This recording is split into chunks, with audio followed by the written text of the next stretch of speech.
Good morning. I'm Kim Wardlow, the Executive Director of the Audio Information Network. Thank you for joining us for our first virtual volunteer appreciation event. We're in the pre-program time right now, and I just wanted to give you a little bit of information. If you have any difficulties with your audio or your video, please type that into the chat, and Sarah Gutman is here, and she will be able to help you and give you some advice on how to get your video and audio working. Sarah will also be spinning a prize wheel for us. We have a few prizes that we'll be giving away before the event officially starts. So thanks again for logging in early and testing your video and audio, and enjoy the rest of the scrolling of all the volunteers' names and dates that they started for all of our volunteers in 2020. So that's what you'll be seeing on screen, apart from the spinning of the wheel. So thanks again, and we will see you soon.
Okay, it is time to give away some raffle prizes. Thanks so much for joining us. If you just logged on, I'm Sarah Gutman with the Boulder JCC, the host of today's event. If you've come in previous years, you know we've been the in-person host, but we are delighted to be the online hosts today as well. So we're going to give away a couple prizes here. We're going to spin the wheel, and this is for a $25 gift card to a Starbucks or Amazon. It will be delivered to you after the event.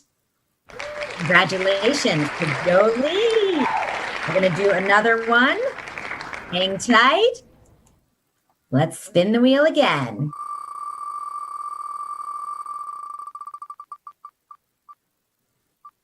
Congratulations to Angie Flynn.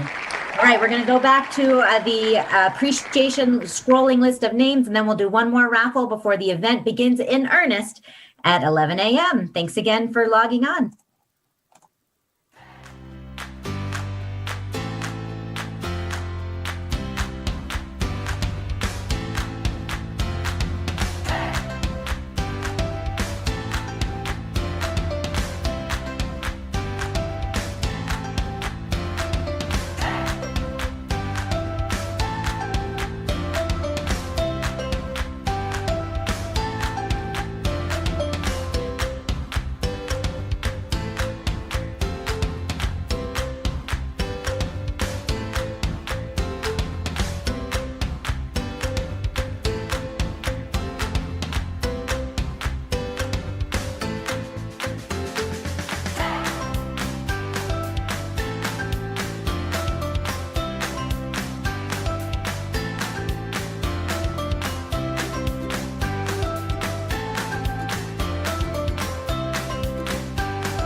Okay, everyone, we're going to do one more raffle before the event begins in earnest. We're going to go straight from the raffle to a video. So here we go. One more spin of the wheel. This time it's for a $50 gift card that will be emailed to you. We're keeping it safe, contactless delivery for the prize, the raffle prize here. And I also want to share just some of the, because I know not all of you can see it right now, but some of the messages here in the chat are so heartwarming. Jerry says, hello all, wish we could visit in person. Susan, hello, happy to be here. And thank you, team, for pulling it and keeping it all together.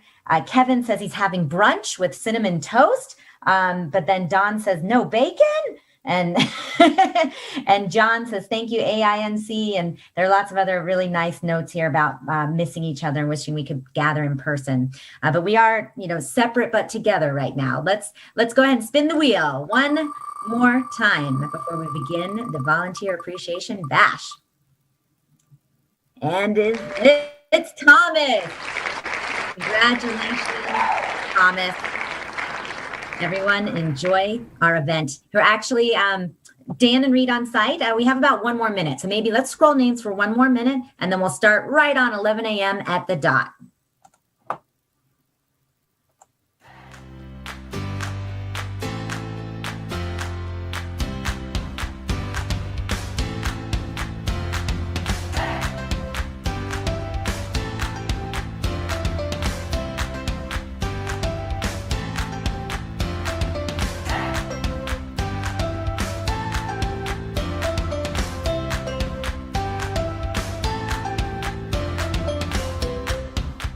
Well, good afternoon, everyone. My name is Mark Mays, and I am the incoming board president of Audio Information Network of Colorado, and I wanted to welcome all of the volunteers on behalf of the board of directors to the event today. We know and we appreciate the fact that you guys are going through a lot with new software and the pandemic, being in and out of the office and working from home for the most part remotely. And truly, this organization would not have liftoff without you. So on behalf of our board of directors, please accept our thanks, heartfelt, and have a great day and a great event. Talk to you soon. Thank you, Mark. I also want to thank all of our other board members who volunteer their time, our Vice President, Scott Chaplick, Secretary Megan Doakley, Treasurer Cindy Vaughn, and board member Denise Huff. So thanks to all of you. I'm Kim Wardlow, the Executive Director of Audio Information Network, and I'm joining you from a very empty Levin Hall here at the JCC with its beautiful view of the Flatirons. This is where we usually would meet in person. I am thrilled to hear some of you are having brunch and doing things while you're watching. I have my cup of coffee here as well.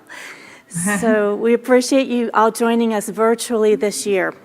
And while I miss seeing everyone in person, I do also want to acknowledge that we have individuals that are not able to attend in person.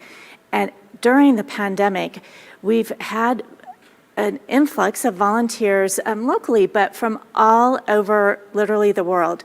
So we have volunteers now from all over the U.S. Some of our more recent volunteers, actually one came from Ecuador, one has come from the U.K.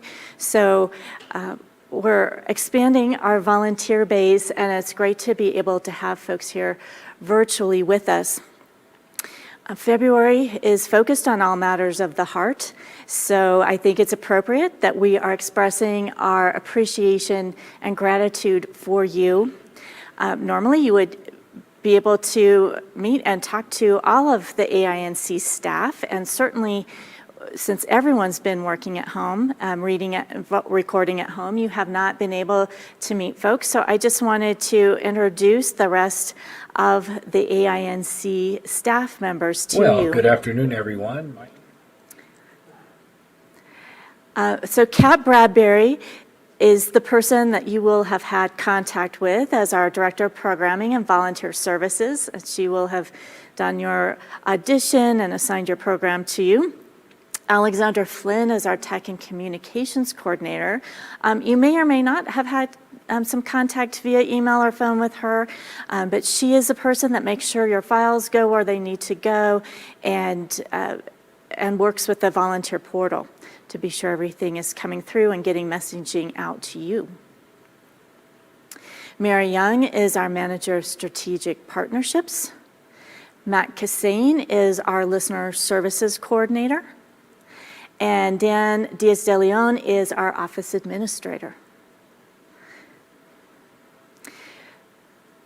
So I do want to thank you for everything you're doing, especially during this past year. We did have lots of tech changes that were planned, but having to move everybody from reading in our studios to 100% reading and recording at home was a big task that we hadn't anticipated. So I just want to thank all of you, especially those of you who had to move from in-person recording to recording virtually from home, and all of you recording from home that learned that new software. Thanks to those of you who are new and who signed up for a new volunteer opportunity in this last year. We really appreciate that. I know there have been many challenges this year, so I just want to acknowledge all the hours that you spend recording your programs, making sure everything's very good quality, trying to reduce the noise at home, all those kinds of things, extra things that you're having to do now, reading and recording from home. So thank you so much for that, and I just want you to know that we all recognize the extra work that you all are doing.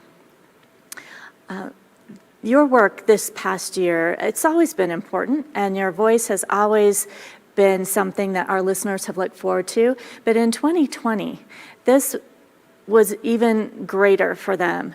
We had many people that were confined to their apartment or perhaps their room in a senior community, and people were more isolated than ever. All of us were isolated. All of us got a little taste of what that is like, not being able to come and go as we want and gather together with other people. So we all had a taste of that. And for our listeners, even more this year, we've been doing reassurance calls as well as providing programming of all of your recordings. We've also had staff calling our listeners, especially early on, to check on them, to connect them with other services. Some of them needed food, some of them needed prescriptions delivered. So we have been doing those types of things as well. And in that process, we have heard many great comments, both on the phone, left in messages, sent in emails. So I just want to share some of those comments with you in testimonials. This individual, he's been at home for 25 days when he sent us this message, and it's really helped him to pass the time and stay connected. You really make a difference to individuals. All of these comments really show how much you are helping folks to fill their days and stay connected to their communities. I wanted to share one story with you in particular. Mr. Hale is one of our listeners who does live in an older adult community. And a month, 2 months ago, he called, and he'd been listening on an Amazon Echo Dot that we'd given him, and he had learned how to use the Alexa skill to listen to your recordings, and he loved it. Well, he called and spoke to Dan because he had tested positive for COVID.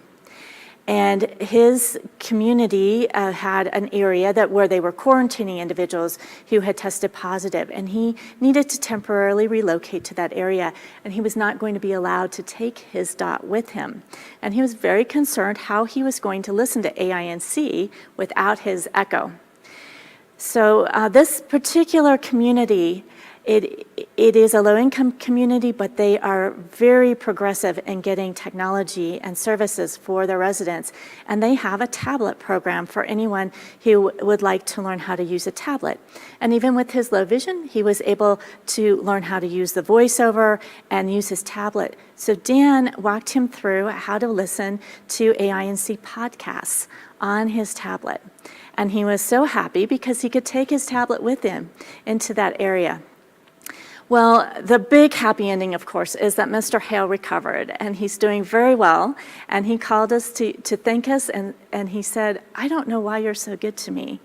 And so he feels the caring from you as volunteers by the work you do. And he's doing well now and back in his apartment using his Alexa. As you know, or maybe you don't know if you're a newer volunteer, we do serve individuals of all ages throughout Colorado. However, probably about 69, 70% of our listeners are older adults. And that is because of things like macular degeneration and glaucoma and health issues that come primarily with age. So today for our program, our speaker today is Jayla Sanchez-Warren. She is the director of the Area Agency on Aging with the Denver Regional Council of Governments. Dr. Cog is one of our funders. We also have a similar relationship with the Boulder County Area Agency on Aging, who also funds us. And Jayla today is going to talk to you a little bit about healthy aging, and it will give you a little insight into some of the older adults that you're serving, and also just share with you the importance again, of what you're doing, that you are really making a difference in people's lives. So without further ado, here's Jayla Sanchez-Warren. Hi, everyone. I'm so happy to be here with you. Next slide, please. I've been with the Area Agency on Aging a very long time, and in the field of aging a very long time. And most of the time people ask me to talk about the problems of aging or the challenges of aging. And that's important to understand. It's important for people to understand the challenges of aging. But today I'm so happy to be here because I get to talk about successful aging. Next slide, please. Whether you are 8 or 80, and I know there are some of you that are younger, we're all aging. We're all aging, right? And so we want to do that as successfully as we can. And experts say these are the keys. There are lots of studies out there about aging, but knowledge, resource, purpose, and connection are keys to successful aging. Next slide, please. So let's talk about knowledge. It's power, right? Knowledge is power. You've heard that. So it's really important to stay informed. Next slide, please. Experts say you should know your numbers, right? Your cholesterol, your sugar, your blood pressure. I also would encourage you, if you're not an older adult, but if you care for someone or maybe your parents or your grandparents, understand their insurance. Encourage them to understand their insurance because that's important. In particular, Medicare. Did you know Medicare changes every single year, what they're going to pay, who they're going to pay? We've had people call at the beginning of the year and say, I went to my pharmacy and they said my prescriptions were going to be $400 when they're normally $40. What happened? That's because Medicare changed the formulary. So it's really important to understand that. And then know who you can ask for information and assistance if you need it. This is really a big deal. And I'll talk to you about a great resource in a minute. Politics, be aware of the changes that are happening at the state. There are a lot of changes that are happening. Over 200 bills were just introduced last week at the state. And there's a lot of talk at the federal level right now about Medicaid and Medicare and Social Security. It's important to stay aware of those things that can directly impact you. Next slide, please. So I'm gonna share some facts about older adults. Did you know that older adults are the fastest growing segment of the population in Colorado? That's shocking for some people, isn't it? They have the most discretionary income. Did you know they purchase more toys than any other segment of the population? And that's because they have more discretionary income, generally. We do a survey every 4 years called the Community Assessment Survey of Older Adults, CASOA for short. And we found from that survey this last time that we did it, and in the last part of 2018, that 3/4 of older adults surveyed said they had an excellent or good quality of life. And that is wonderful to hear. There are some more challenges, though. Remember, and I told you it is important to understand the challenges. People are reporting that they're having more trouble accessing healthcare. 44% said they didn't have enough money to meet monthly expenses. 40% said that they were bored. 40% said they were stressed. 9 in 10 felt housing availability and affordability had declined since 2016. And one thing that's important for the work that you do, is that 50% of those 80 and older have significant vision loss that prevents them from doing things that they enjoy. Next slide, please. Remember I talked to you about the fastest growing cohorts are the older population. Look at this slide. This slide tells you that our fastest growing cohort right now between 2015 and 2040 are those 75 to 79.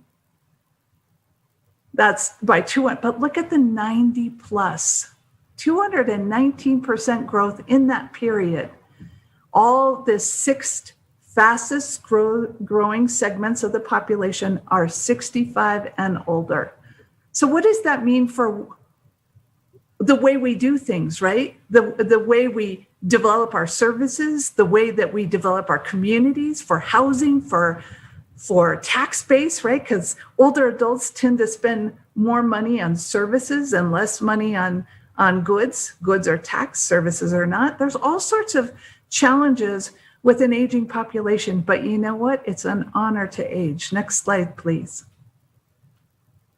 This is how it impacts our communities. So you can see in Boulder, there's a significant, over a 200% growth in the aging population. Look at Douglas County, over 400% growth. And even Clear Creek, those small communities, Clear Creek and Gilpin, see more than 100% growth in their older population. Next slide, please.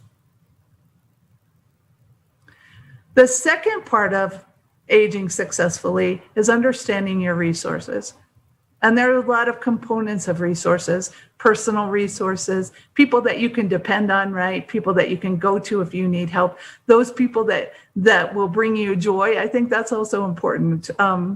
Financial resources are important to understand your financial resources. I think we're all outliving or living longer than we thought. There are many people I talk to over the course of the year that are struggling because they're outliving their financial resources. So that's very important.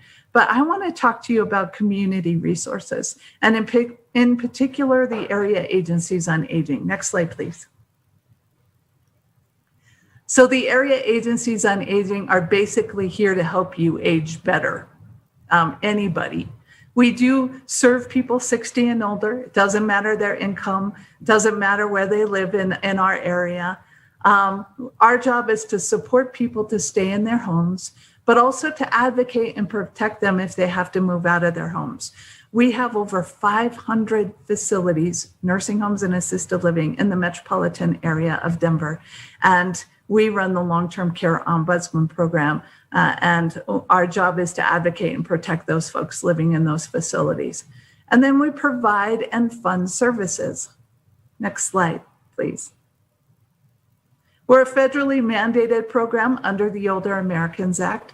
There are 630 area agencies on aging nationwide, including in our territories of Puerto Rico and Guam, et cetera.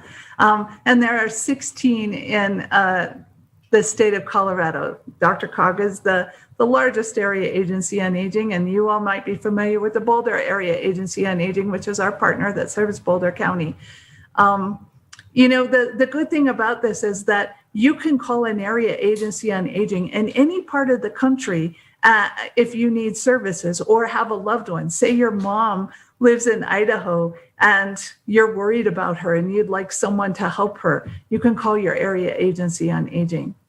Or you know that your aunt's tree fell down in her backyard and she needs help removing that, but she doesn't have the $400 it's gonna, or the $4,000 it's gonna take to remove that tree from her backyard. You can call the area agency on aging because it's likely they'll have resources for that. That's something that we get calls on after every storm. Next slide, please. So let me tell you that area agencies on aging can help you and the people you care about that are older adults. They provide information and connection with services. So remember that Older Americans Act I talked about? It guides us and it says we have to provide services in many areas, including these: food assistance, transportation, housing, help around the house, support with family caregivers. Oh boy, so many people during COVID became caregivers. They moved their parents into their own home, or they moved into their parents' home, or they took care of their grandchildren more than usual. And it's challenging to be a full-time caregiver. And so resources are very important. Financial assistance resources, benefit programs, like I told you, Medicare Advantage programs. They're always changing. It's really important to touch base with your area agency on aging to check out your benefit programs.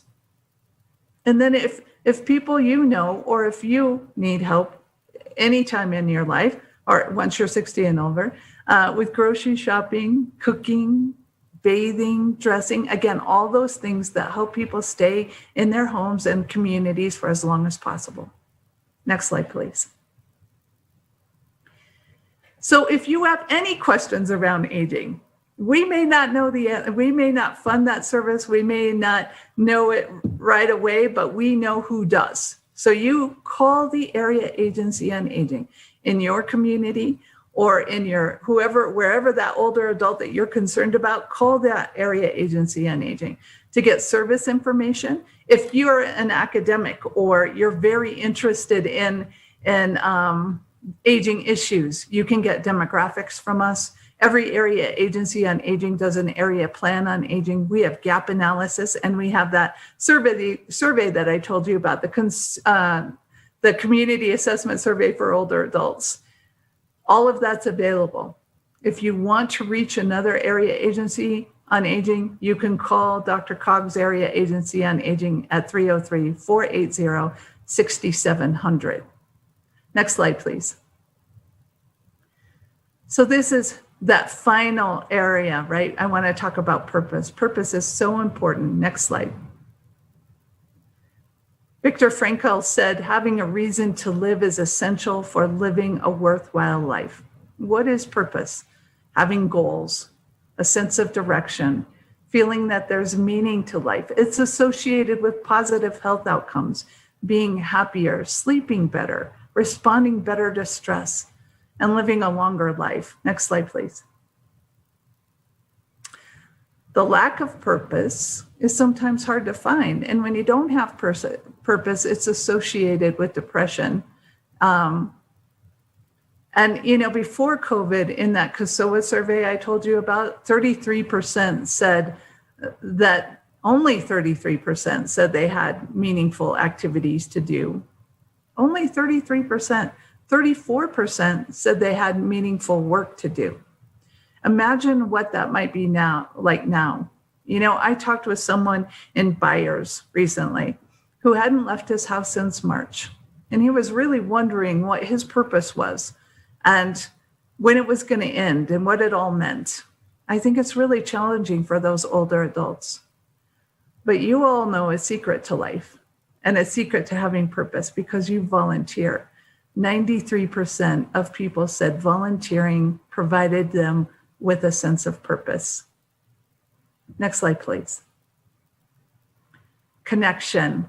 Connection is so important. And I think we've all gotten a feel of what it's like to be isolated and alone. Next slide, please. Connection plays an essential role in physical, emotional, and mental health. It improves health. It lowers depression. It reduces anxiety.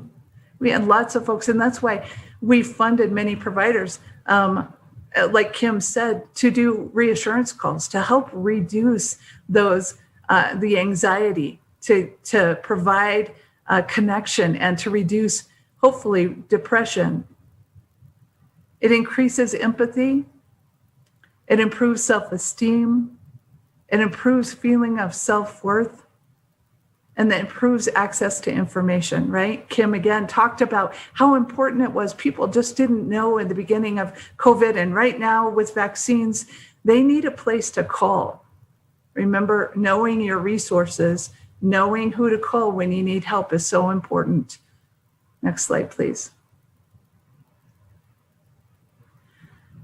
I want to thank you for your time and attention today. I gave you a lot of information. I want you to know there's a whole bunch more out there about the Area Agency on Aging if you'd like to know. I encourage you to call the Area Agency on Aging if you want resource information or if you want the demographics or the survey information that I talked about.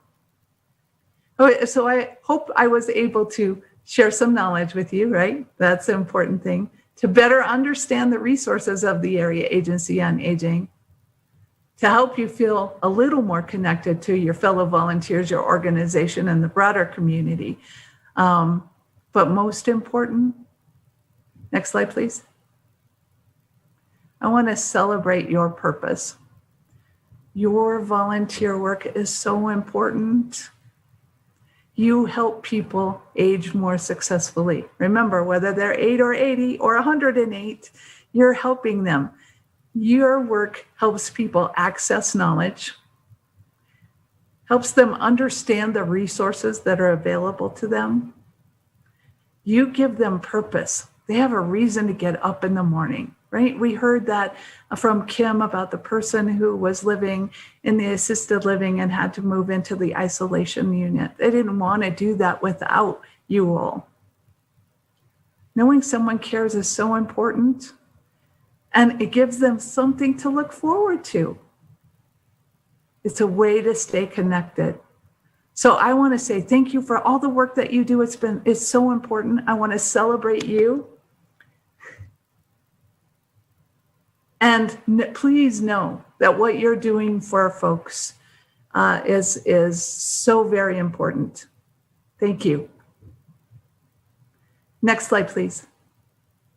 So if you have questions, here's my contact information. I'd be happy to talk with you anytime.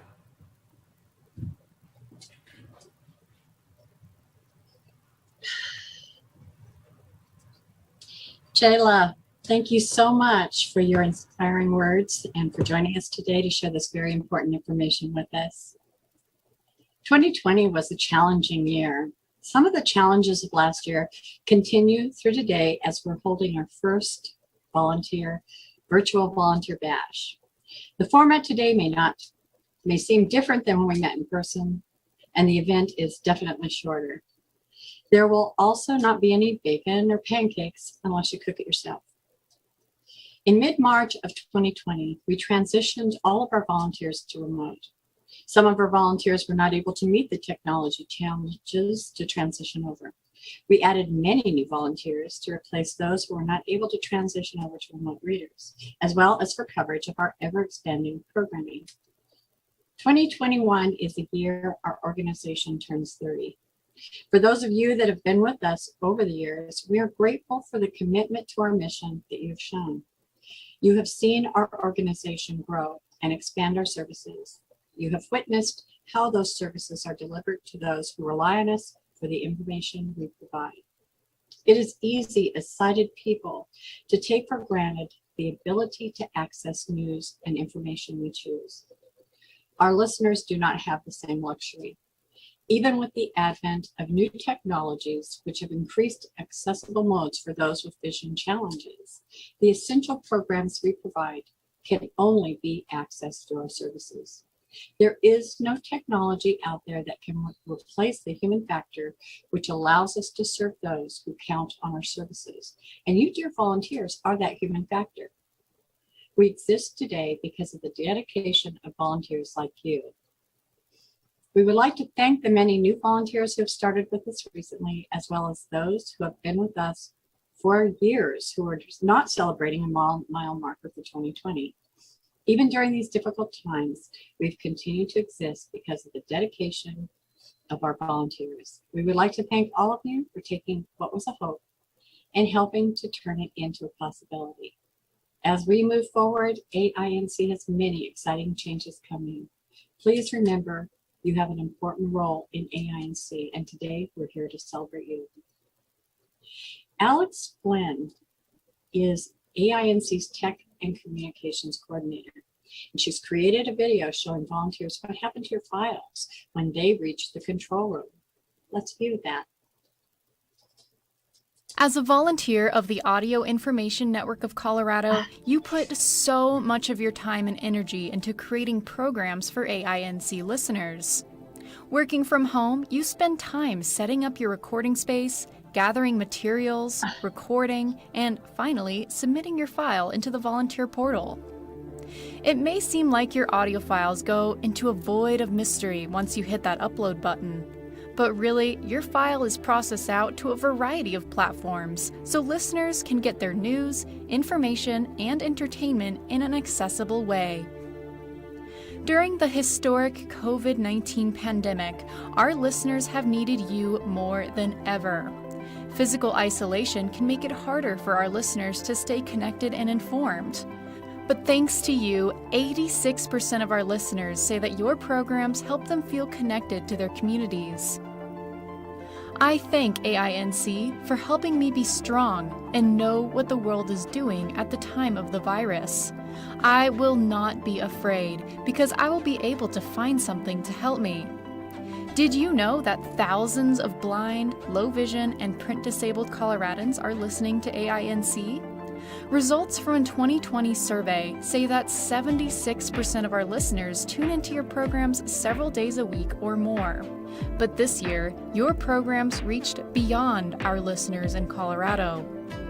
The COVID-19 related shutdowns caused the entire audio reading industry to experience sudden and unforeseen challenges, including a huge need for remote volunteers like you. Because of your commitment and versatility, AINC was able to help audio reading services around the country by sharing your audio files with them to broadcast to their listeners. AINC has been working hard to distribute your programs on a wide variety of platforms to ensure that anyone who needs this service can access it with ease. Many listen online from our website or offline using special equipment or our dial-in service. But our newest offering has quickly become our most popular listening method, Amazon Echoes. That's right, our 4 Amazon Alexa skills allow our listeners to access your programs using voice commands with our favorite AI friend, Alexa. AINC has provided over 100 Echo devices to listeners, free of charge. So you may be wondering, how does this all happen after you submit your program? Well, first, AINC servers automatically grab your latest file from your volunteer portal account just before airtime. The automation software levels the audio and processes it into the 24/7 broadcast schedule to be aired. The 24/7 stream is channeled to 4 different places. One goes to the AINC website streams, the second goes to the Amazon Alexa streams, the third goes to the call-in streams, and the fourth is transmitted to Rocky Mountain PBS for over-the-air transmission. Within seconds, listeners from all corners of Colorado are tuned into our live stream straight out of AINC studios. Simultaneously, our automation converts your program into a podcast that can be accessed on demand via the website, over the phone, or through the Amazon Alexa. A lot happens behind the scenes to make this all work, but it all starts with you, the volunteers. You truly are the heart and soul of our organization. You have supported our mission since day one, and your commitment helps to empower blind, visually impaired, and print-disabled individuals to be self-sufficient, connected to community, and continuously learning. We thank you, volunteers, for bringing print to life for Colorado communities and beyond.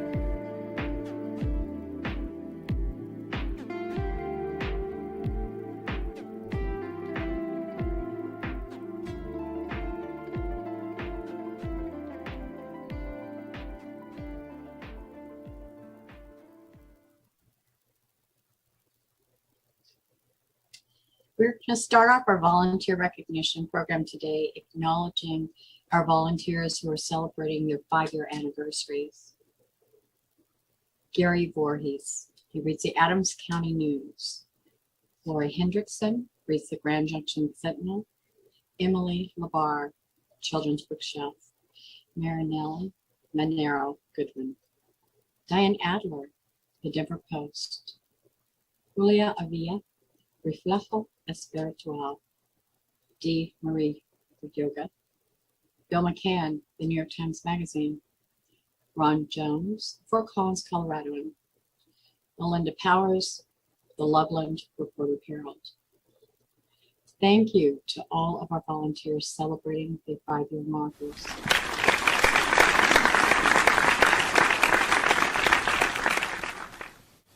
And now for a short quiz. Sarah. Hello. Okay, we're just breaking it up a little bit. Wanted to challenge your brain here, but not too much, just a little. It's Sunday morning. Here's our first quiz. How many volunteers started in 2020 alone with AINC? And the answer is 47 volunteers in the year 2020 alone. That is a tremendous impact. Thank you so much to all the new 2020 volunteers. Back to Kat. The following volunteers have been with us for 10 years. Now that's a long time. Please join me as we acknowledge those volunteers who have reached their 10-year mark. Jean Pissor, she reads the Douglas County News. Megan Kelly Dunkley, she reads Fort Collins, Coloradoan. And Megan is also serving on the board of AINC as board secretary. John Milton, the Greeley Tribune. Thank you to our 10-year volunteers. We could not have done it.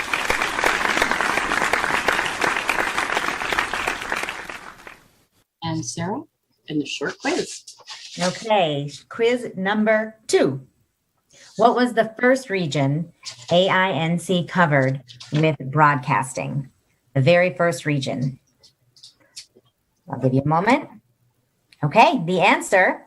The first region was Northern Colorado, the Boulder area, and the broader Denver area. But there's more to the story. And now AINC broadcasts over the entire state of Colorado, and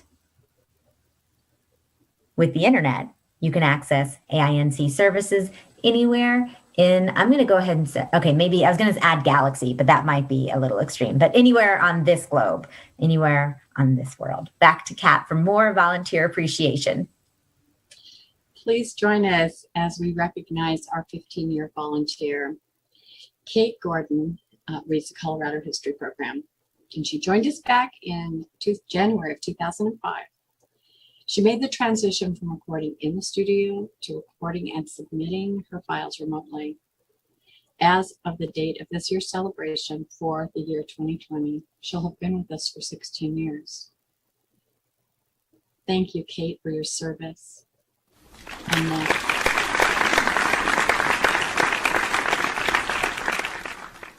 a short quiz. Sarah. Okay, but we've got 2 more. We're doing 4 total quizzes. This is number 3. Here we go. When was AINC's very first broadcast? Was it before or after the Civil War? Let's see. AINC was originally founded in 1990 as the Radio Reading Service of the Rockies, which I was a volunteer back in the Radio Reading Service of the Rockies days myself. The first broadcast was in October of 1991. So doing the math, that was 30 years ago. Pretty incredible. 3 decades of providing services. Back to Kat. We have one volunteer celebrating a 20-year mark, Chris McCulloch. Chris reads the Catholic News and the American Heritage Program. He's a longtime volunteer, and he has witnessed and adapted to the many changes we have had as an organization. Thank you, Chris, for your service. Chris has provided a very short video for us. Please join us in watching it. Hello, my name is Chris Mahalik. Currently, I am doing the American Heritage Program and Catholic News. I first heard about Radio Reading Service of the Rockies through a volunteer opportunity email at my workplace. The first program that I recorded was the Denver Post. It was a kind of a slow start. I was in the studio about 3 hours before somebody came up to check on me. And what I was doing is every time I made a mistake, I would start over.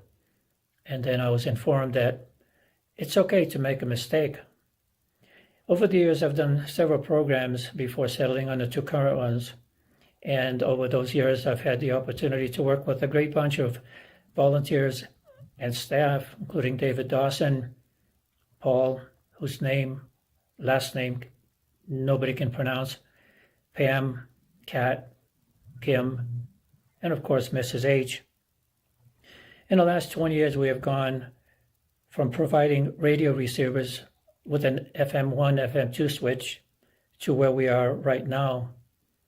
AINC has an awesome IT support staff. I want to welcome any new volunteers. We appreciate you more than you ever know. You're part of a great organization, and I hope you stick with it. Thank you.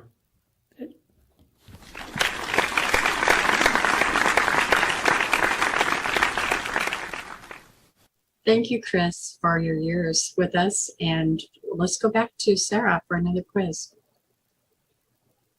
That was such a heartfelt message from Chris. I really enjoyed that. Okay, our fourth and final quiz for today's Appreciation Bash. When AINC first began as Radio Reading Service of the Rockies, what was the method? The how? How would what method would you use to access the content, the audio services? The answer is, or I should say answers. Through a television signal, it's known as Secondary Audio Programming Signal, or SAP. Listeners received RRS SAP-tuned receivers to pick up broadcasts. And so literally it was a box that would go on top of your television, a physical box. Now, you can access AINC services through a digital or Wi-Fi receiver, a menu-driven phone system, or a streaming broadcast over the phone, a smart speaker using the Alexa app, and of course, the good old internet by streaming or downloading podcasts. Thank you so much for playing along, hopefully in your mind, or maybe even screaming at the screen out loud the answers. Back to Kat.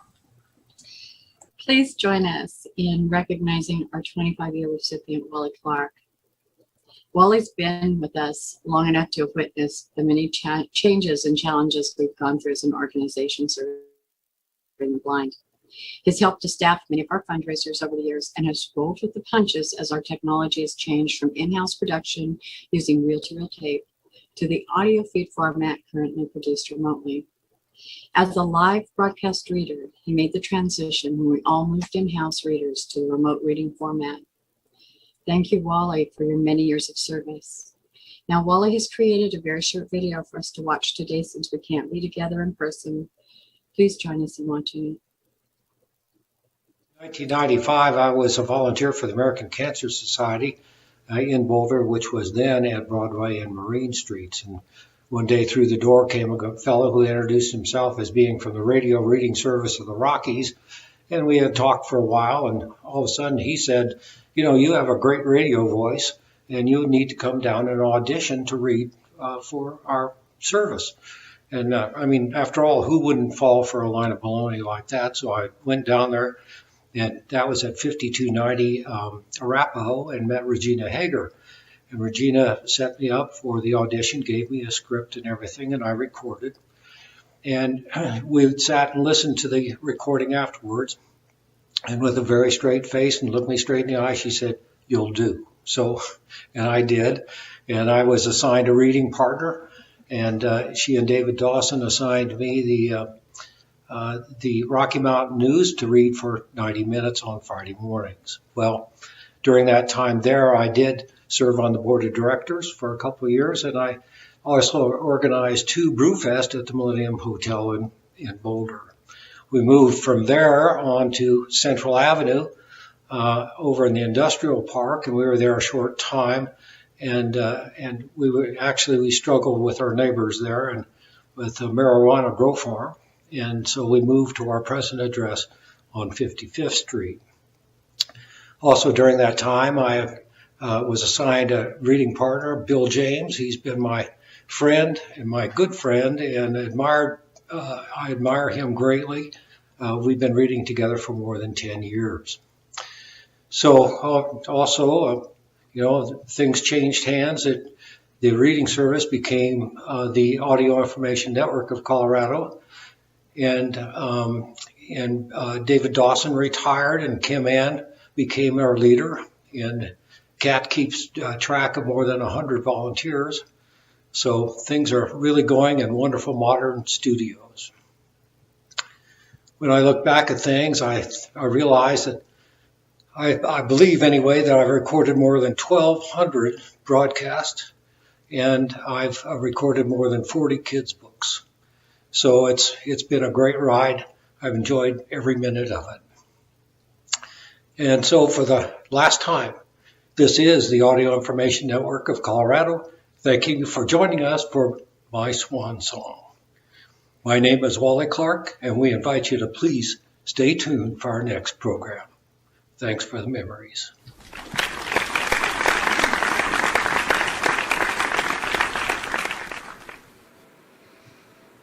Well, thank you, Wally. I got a little emotional watching Wally and listening to his message. We appreciate your 25 years of service, and he is actually retiring from AINC as a volunteer to do some other things and hopefully do some traveling once things are a little bit better with COVID. So we thank you, Chris. Thank you all of our volunteers who have had mile markers in 2020, but also to all of you and those in-between years, or those 48 people that are brand new and started in 2020. We appreciate all of you. I hope that you have learned a little bit about AINC, maybe about the area agencies on aging and services and resources for yourself or a loved one. But mostly, I hope that you have felt, even in this virtual environment, that you have felt appreciated and loved by all of us for the work that you do, both from the staff and our listeners. We do so appreciate everything you're doing. So this is the conclusion of our program for today. I'm hoping that next year we'll be able to meet in person, although I think now with volunteers so many outside of the area where you might be able to drive in for an in-person event, that we probably will keep some form of virtual and have some kind of hybrid event in the future. But hopefully I'll be able to see more of you in person next year. And I hope you have a wonderful Sunday afternoon. Thank you so much.